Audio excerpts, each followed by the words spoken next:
Stop fighting the fire. Become the water. These were the startling words of a monk, spoken to a man whose life was falling apart, words that would change everything. It happened many years ago, in a bustling city filled with noise, competition, and endless pressure.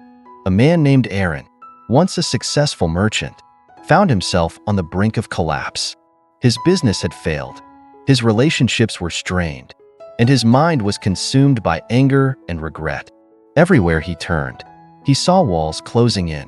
One night, unable to bear the chaos inside him, he wandered to the outskirts of the city. He found himself at an old monastery. There, under the soft glow of lanterns, a monk sat quietly by a small pond. Aaron, desperate and furious, approached him and shouted, "How can you sit there so calmly? Don't you see the world is falling apart? My life is in ruins." The monk looked up slowly, his expression calm but piercing. He pointed to the flames of a nearby lantern and said, "What happens when you fight fire with fire?" Aaron, confused, muttered, "The fire grows." The monk smiled faintly. He dipped his hand into the pond, letting water drip softly. "And what happens when fire meets water?" "It dies," Aaron whispered, realization dawning on him. The monk then leaned closer, his voice firm yet gentle. "You are the fire, burning yourself from within, but you can also be the water, cool, calm, and unyielding. Stop fighting the fire. Become the water." Aaron was silent. For the first time, he realized that the chaos consuming him wasn't the world around him. It was the storm within his own mind. This lesson resonates deeply in our own lives. How often do we battle the fires of anger, fear, and doubt, only to find them growing stronger? The truth is, peace doesn't come from fighting. It comes from transforming. Today, we'll embark on a journey inspired by this ancient wisdom. Together, we'll uncover the tools to calm the fires within, master our emotions, and navigate life's challenges with grace and resilience. Let's begin with the first principle, one that lays the foundation for inner peace and meaningful connections. The art of listening, not just to words, but to the silence, the wisdom, and the truth that lie beneath. Most people listen to reply, not to understand. But what if true peace begins with listening, not just to others, but to yourself? In a world filled with noise, distractions, and constant interruptions, listening has become a lost art. Yet, it is one of the most powerful tools for finding peace, fostering understanding, and connecting deeply with the world around us. The Buddha once said, "To understand everything is to forgive everything." But understanding doesn't come from speaking louder or asserting your views. It begins with the quiet humility of listening. Imagine this. A student once asked a monk, "Why do I always feel misunderstood?" The monk handed the student a cup and began to pour tea. But he didn't stop. The tea overflowed, spilling everywhere.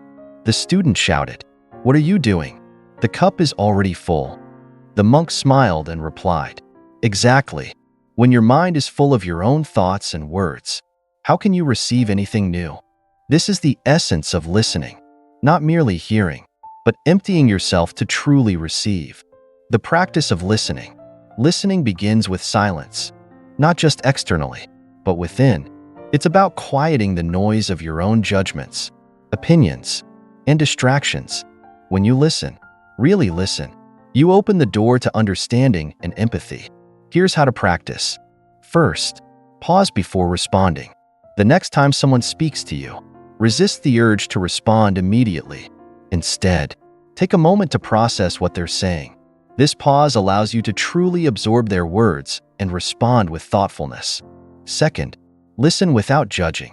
Approach every conversation with an open heart and an empty cup. Avoid jumping to conclusions or planning your reply while the other person is still talking. Third, listen to more than words. Pay attention to tone, body language, and the emotions behind the words. Often, what's unspoken carries the most truth. The transformative power of listening. When you listen deeply, you create a space for connection, a bridge between you and others. You also begin to hear the whispers of your own heart, the truths that get drowned out by the noise of everyday life. But listening isn't just about connecting with others. It's about connecting with yourself. How often do you truly listen to your own needs, emotions, and intuition? Imagine sitting in a quiet room, free from distractions, simply listening to your breath. This simple act grounds you in the present moment, reminding you that peace isn't something you find outside. It's something you cultivate within. Wisdom in listening. The Buddha taught that listening is the foundation of wisdom. By listening, you understand. By understanding, you forgive. And by forgiving, you find peace. In your daily life, try this. The next time you feel overwhelmed, stop and listen. Not to the chaos around you, but to the stillness within. Ask yourself, what is this moment teaching me? By mastering the art of listening, you open yourself to a world of deeper understanding, stronger connections, and unshakable inner peace. Stay with me as we move to the next principle, reclaiming your power by not letting the words and actions of others control your life. If you allow the words of others to control you, you've handed them the keys to your peace. Imagine a ship in the middle of the ocean, its course dictated not by the captain, but by every wave that crashes against it.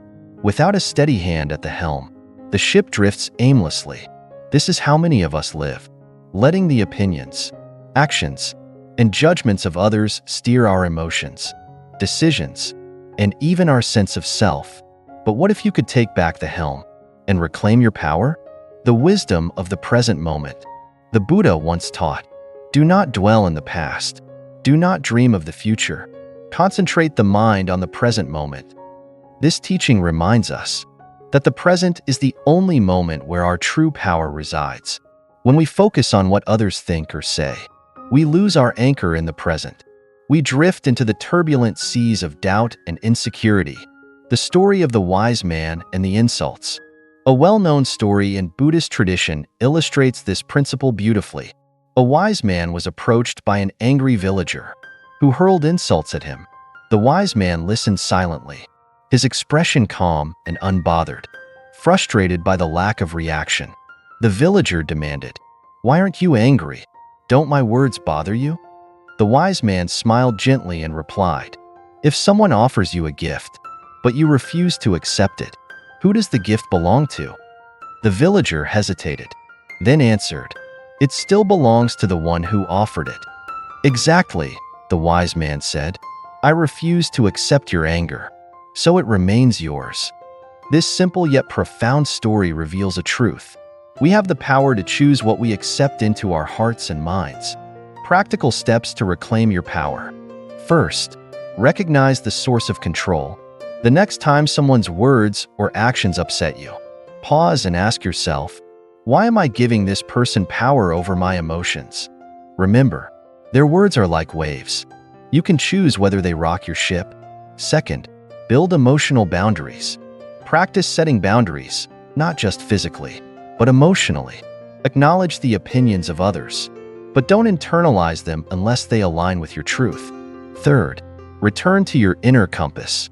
Regularly reflect on your values, goals, and beliefs.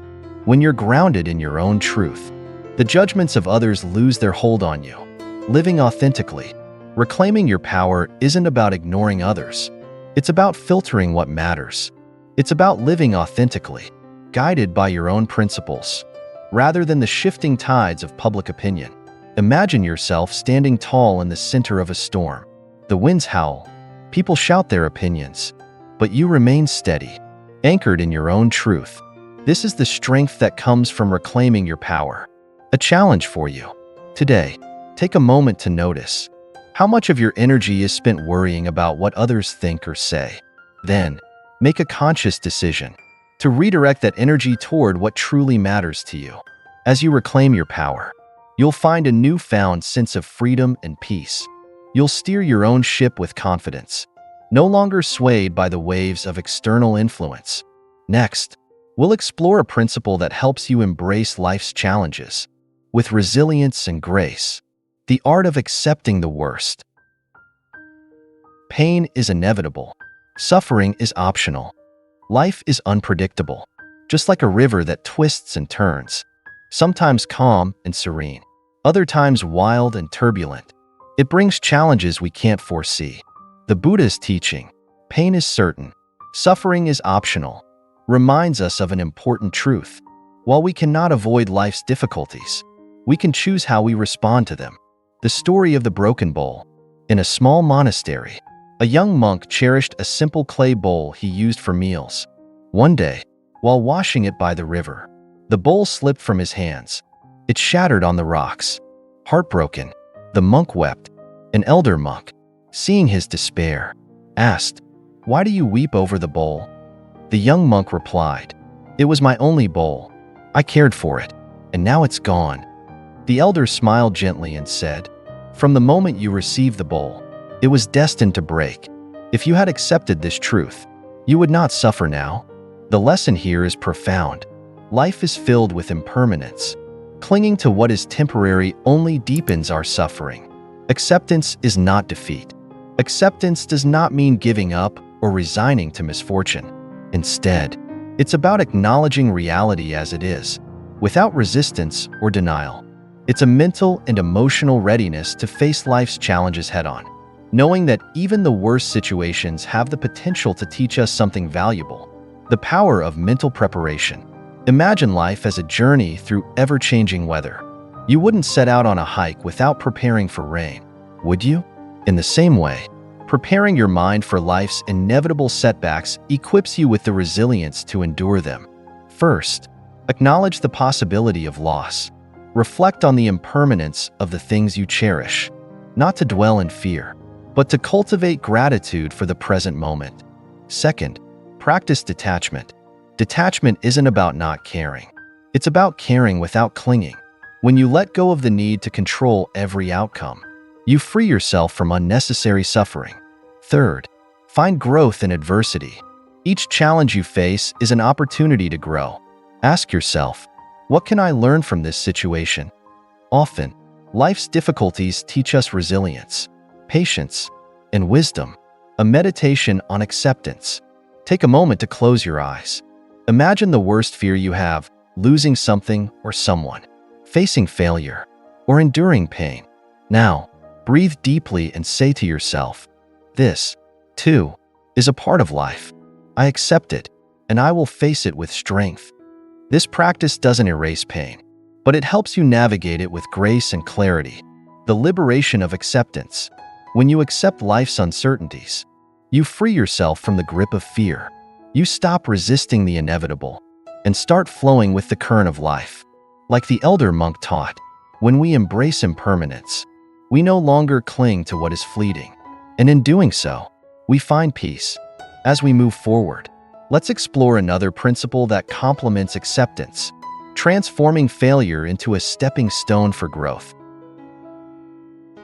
Every fall is a step forward if you rise with wisdom.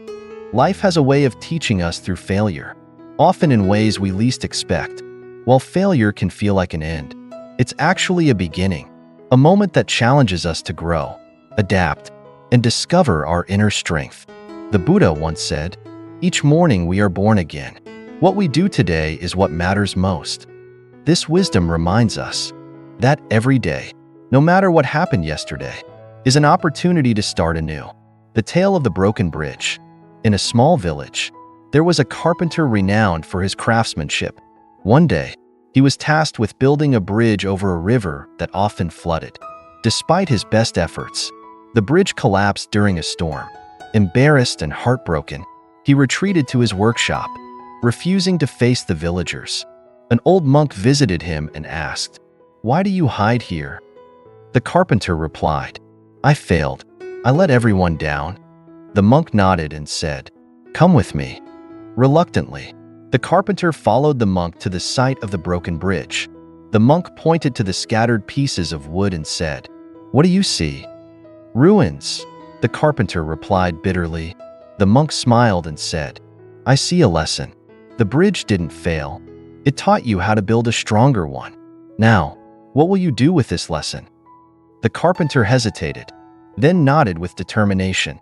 He rebuilt the bridge, learning from his mistakes. and this time it stood firm through the fiercest storms.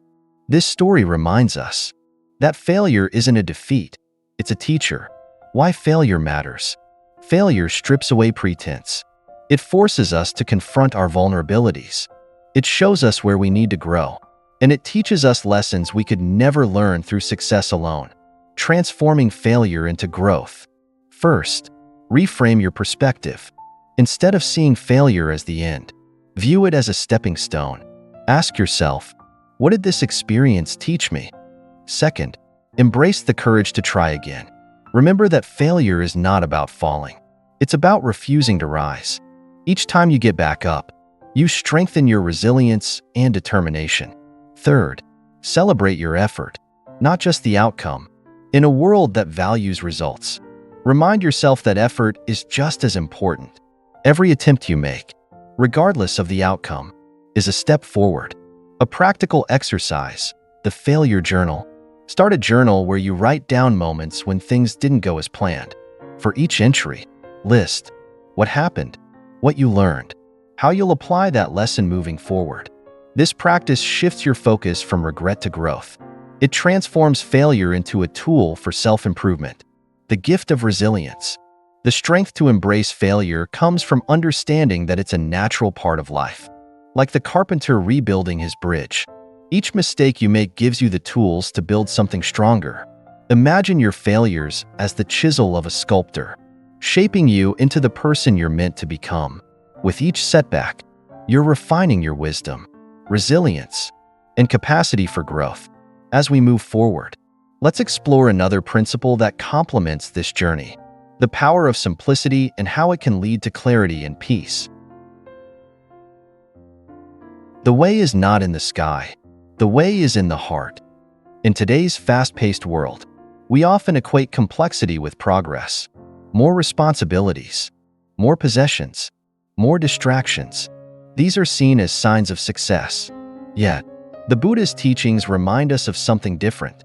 Clarity, peace, and fulfillment are found not in adding, but in subtracting. The parable of the cluttered room. A young man visited a monk. He sought advice on why he felt so overwhelmed, despite having everything he thought he wanted: a good job, a large home, and many possessions. The monk took him to a room in the monastery. It was filled with scattered books, furniture, and old belongings. There was barely space to sit, let alone move. The monk said, "This room is your life. What do you see?" The young man replied, "It's a mess. There's no room for anything else." The monk smiled and began clearing the room. He removed broken furniture, dusty books, and unused items. He left only a few essentials. When he finished, the room was spacious and calm. Turning to the young man, the monk said, "When you let go of what no longer serves you, you create space for what truly matters." This simple lesson transformed the young man's perspective. He began decluttering not just his home, but his mind and life, discovering peace and simplicity.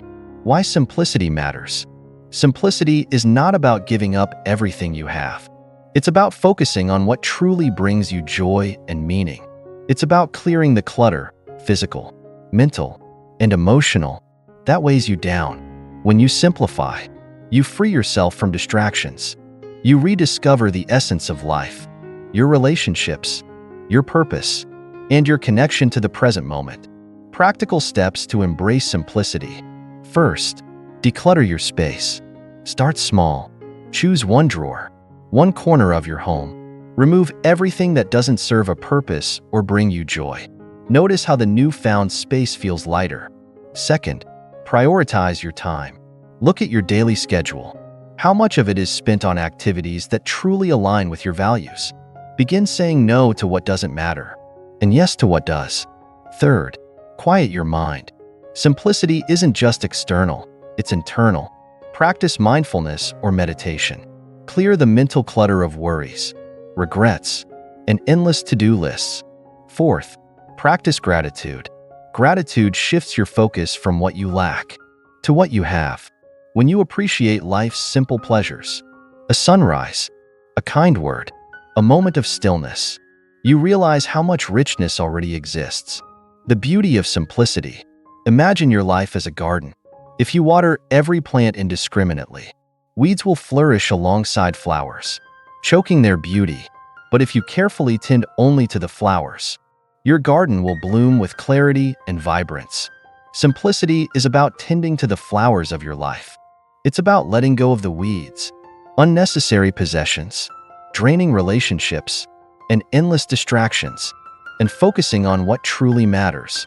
As you embrace simplicity, you'll find not just peace, but a sense of purpose and direction. You'll realize that less isn't emptiness, it's freedom. Next, we'll explore a principle that brings depth to your relationships and wisdom to your actions: the value of practicing humility. A tree laden with fruit bows low, but a barren tree stands tall. True wisdom doesn't announce itself loudly. It whispers through actions of kindness, understanding, and grace.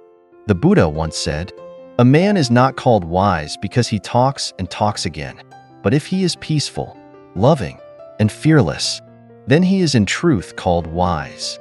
Humility, the quiet strength of wisdom, is a quality often overlooked in a world that rewards self-promotion and outward success. Yet, it is the foundation of genuine connections and lasting peace. The parable of the empty chair. In a faraway kingdom, there lived a wise king known for his humility. Despite his power and influence, he always left one chair empty at the grand table during royal feasts.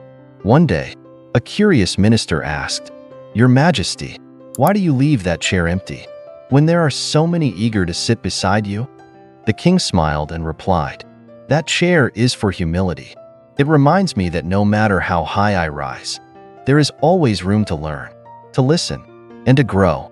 It reminds me to bow to the wisdom of life, which is greater than any one person." The king's humility not only earned him the love of his people, it also inspired his court to approach their duties with respect and sincerity. Why humility matters. Humility is not about thinking less of yourself. It's about thinking of yourself less. It's recognizing that the world is vast, and we are but one part of its intricate tapestry. When you practice humility, you open yourself to learning from others, build stronger, more meaningful relationships, dissolve the barriers of ego that keep you from understanding and connection. How to cultivate humility. First, listen more, speak less. True humility begins with listening, not just to words, but to the emotions and needs behind them. When you listen, you honor the other person's perspective. Second, acknowledge your mistakes. Humility is found in the courage to admit when you're wrong. Each mistake is an opportunity to learn and grow. Third, serve others selflessly. Acts of service, big or small, remind us of our shared humanity. By helping others, we transcend our ego and embrace compassion. Fourth, stay open to learning. No matter how much you know, life always has more to teach. Approach each day with the mindset of a student, not a master. The strength in bowing low. Imagine a bamboo tree swaying in the wind. Its strength lies not in rigidity, but in its ability to bend without breaking. Humility is much the same. It allows us to adapt, to grow, and to remain grounded in the face of life's challenges. By practicing humility, you not only gain wisdom, you also inspire those around you to embrace kindness and understanding. You become a living example of peace in action. A challenge for you. This week, find one opportunity to bow, not in submission, but in respect. It could be as simple as admitting a mistake, helping someone without expectation, or pausing to truly listen. Notice how it strengthens your relationships and deepens your sense of peace. As we continue, let's turn our attention to another vital principle: understanding the fleeting nature of fortune and the true meaning of wealth. Health is the greatest gift, contentment the greatest wealth, and faithfulness the best relationship. In our relentless pursuit of success and material possessions, it's easy to forget that true wealth isn't found in the things we own. It's found in the peace and contentment we cultivate within. The Buddha's words remind us of a profound truth. The treasures of life are not cars, houses, or status. They are health, contentment, and love. The story of the two treasures. In a quiet village, there lived two men. One was a wealthy merchant. The other was a humble farmer. The merchant owned vast lands, beautiful homes, and gold. Yet he was restless and consumed by worry. The farmer, with just a small plot of land and a simple home, radiated peace and joy. One day, the merchant asked the farmer, "Why are you so happy when you have so little? I have everything, yet I feel empty." The farmer smiled and said, "You count your gold, but I count my blessings. My treasure is my health, the love of my family, and the peace of a good night's sleep. These are the riches no thief can steal." The merchant pondered these words. Slowly, he began to shift his focus from accumulating wealth to nurturing the gifts he had taken for granted. This story illustrates a profound truth. True wealth lies in appreciating what you already have, not in constantly chasing more.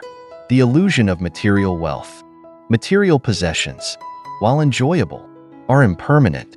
They can bring temporary comfort, but they cannot fill the deeper voids of life. Cars will rust, houses will age, and money can be lost. True wealth, however, is enduring. It resides in our health, our relationships, and our ability to find joy in the present moment. How to cultivate true wealth. First, prioritize your health. Without health, all other riches lose their value. Invest time in caring for your body and mind through nutritious food, exercise, and rest. Second, find contentment in simplicity. Contentment doesn't come from having everything. It comes from appreciating enough. Practice gratitude daily. Acknowledge the small joys in your life. Third, nurture your relationships. The Buddha called faithfulness the best relationship. Invest in the people who matter to you. Spend time with loved ones. Build trust, and practice kindness. Fourth, give back. True wealth grows when it is shared, whether through time, resources, or compassion. Giving back enriches both the giver and the receiver. A meditation on contentment. Close your eyes and bring to mind 3 things you are grateful for right now. It could be your health, the laughter of a friend, or the warmth of the sun on your face. Let these blessings fill your heart with peace, reminding you that wealth is not something you chase. It's something you recognize, the lasting wealth of the heart. Imagine a treasure chest, not filled with gold, but with moments of love, laughter, and peace. This is the wealth that sustains you through life's challenges. By cherishing your health, cultivating contentment, and nurturing relationships, you unlock a richness that no storm can take away.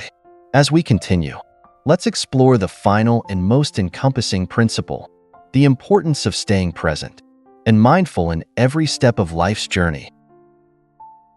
The past is gone, the future is uncertain, but this moment, right now, is a gift. That's why it's called the present. In the rush of daily life, it's easy to find ourselves lost in regrets about the past, or worries about the future. Yet, the Buddha taught us that peace and clarity are only found in the present moment. By embracing mindfulness, we open the door to a deeper, richer experience of life. The story of the wandering mind. A disciple once came to a monk, frustrated and distracted. "Master," he said, "I cannot concentrate. My mind is always wandering, thinking about what I've done or what I need to do." The monk handed him a cup of tea and said, "Drink this slowly. Focus only on the tea, its warmth, its taste, its aroma." The disciple tried, but soon confessed, "I'm still thinking about other things." The monk smiled and said, "The mind is like a restless monkey, jumping from branch to branch. But when you focus on this moment, the monkey sits still. Every time it jumps, gently bring it back." This is the practice of mindfulness. The disciple practiced this simple exercise daily. Gradually, he found not only his focus improving, but also his sense of peace. Why mindfulness matters. Mindfulness is not about forcing the mind to stop. It's about learning to guide it gently back to the present. It allows us to fully engage with life, savoring its joys, and navigating its challenges with greater clarity and calm. When you are present, you let go of regrets and anxieties that drain your energy. Deepen your connections with others by truly listening and engaging. Experience life's beauty in its simplest, most profound moments. Practical steps to cultivate mindfulness. First, begin with your breath. Your breath is always in the present moment. Take a few deep breaths. Pay attention to the sensation of air entering and leaving your body. This simple practice anchors you in the here and now. Second, mindful moments in daily life. Choose one daily activity, like eating, walking, or even washing dishes. Practice doing it mindfully. Focus on the sensations, sights, and sounds without letting your mind wander. Third, release judgments. As you practice mindfulness, you'll notice thoughts and emotions arising. Instead of judging them, acknowledge them and let them pass, like clouds moving across the sky. Fourth, set intentional pauses. Throughout your day, take short pauses to check in with yourself. Ask, what am I feeling right now? What is happening around me? These moments of awareness help you stay grounded. The depth of the present moment. The present moment is more than just a fleeting second. It's the only time we truly live. When you immerse yourself in it, even ordinary experiences become extraordinary. A walk becomes a symphony of sounds and sensations. A conversation becomes a connection of hearts. A mindfulness exercise, the five senses practice. Take a moment to pause and engage each of your five senses. Notice 5 things you can see, 4 things you can touch, 3 things you can hear, 2 things you can smell, 1 thing you can taste. This simple exercise brings you fully into the present, grounding you in the richness of now. Living mindfully. Imagine a traveler who rushes through a beautiful garden, thinking only of their destination. They miss the flowers, the breeze, and the songs of birds. Life is that garden, and mindfulness is the practice of walking slowly, appreciating each step. As we conclude this journey, remember, the present moment is all you ever truly have. By embracing it with mindfulness, you unlock a wellspring of peace, joy, and clarity. In the final section, we'll bring everything together, reflecting on the timeless wisdom we've explored and how it can transform your life. The journey to peace is not a destination. It's a way of life. As we reach the end of this exploration, let's take a moment to reflect on the timeless wisdom we've uncovered. These principles are not mere concepts. They are practical tools for living a more meaningful, peaceful, and fulfilling life. A recap of the journey. We began by understanding the importance of listening, not just to others, but to the whispers of life itself. We learned to reclaim our power by not letting the words and actions of others dictate our emotions. We explored the courage it takes to accept the worst and embrace failure as a stepping stone to growth. From there, we discovered the clarity and freedom that simplicity brings, the quiet strength of humility, and the enduring wealth of health, contentment, and meaningful relationships. Finally, we delved into the transformative power of mindfulness, the practice of living fully in the present moment. Each principle builds upon the others, creating a path to unshakable inner peace. The ongoing practice. Remember, these teachings are not one-time solutions. They are lifelong practices. Like tending to a garden, they require patience, care, and consistency. Start small. Choose one principle that resonates with you and integrate it into your daily life. Perhaps it's listening more deeply, practicing gratitude, or taking a mindful moment during your day. The candle within. Think back to the story of the monk in the storm, sitting calmly with a candle that refused to go out. That candle represents your inner peace. No matter the chaos around you, that flame can remain steady if you nurture it. A final reflection. As you move forward, carry these words with you. Peace is not found by escaping the storms of life, but by learning to stand still in their midst. When you embrace this truth, you transform not just your life, but the lives of those around you. Your calm becomes a beacon for others, a reminder that no matter how turbulent the world may seem, peace is always within reach. A call to action. Before we part, I encourage you to take a moment of silence. Close your eyes, take a deep breath, and ask yourself, what can I do today to nurture my inner peace? Commit to that action, no matter how small. In doing so, you take a step closer to the wisdom and serenity that the Buddha spoke of so many centuries ago. Thank you for joining me on this journey. May your days be filled with clarity, kindness, and the profound peace of a steady heart. Until next time, take care, and remember, the path to peace begins within.